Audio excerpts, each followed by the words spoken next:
धनगर समाजाचे प्रश्न घेऊन, समस्या घेऊन, धनगर समाजाला एसटीच्या सवलती मिळाव्यात, एसटीचं आरक्षण मिळावं यासाठी दीपक भाऊ बोराडे यांचं उपोषण सुरू झालेले आहे।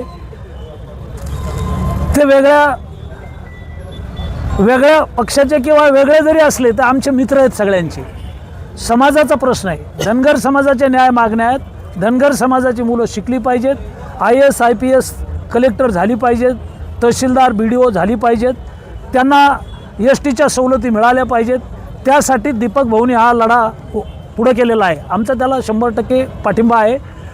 मागच्याही काळामध्ये ज्यावेळेला आंदोलन झालं, धनगर समाजानं आंदोलन केलं, त्यावेळेला पोलीस प्रशासन किंवा SDM आहेत, इथलचे RDC आहेत, ते आंदोलनकर्त्यांना भेटायला आले नाही आणि आंदोलन चिघळलं, गुन्हे दाखल झाले। मी प्रशासनाला, जिल्हाधिकाऱ्यांना, SP ना सांगितलं की तुमच्यामुळं आंदोलन चिडलं। म्हणजे विधानसभेत सभागृहात बोललो मी, आणि तुम्ही जर खाली गेले असते थोडा प्रोटोकॉल बाजूला ठेवून तर काय बिघडलं असतं? RDCला काय झालं नाही जायला? ते गुन्हे दाखल झाले, त्याच्यात मी धनगर समाजाची बाजू घेतली, विधानसभेत भूमिका मांडली आणि त्याच वेळेला पाठिंबा जाहीर केला आहे। आजही माझा पाठिंबा आहे, म्हणूनच मी इथं आलेलो आहे।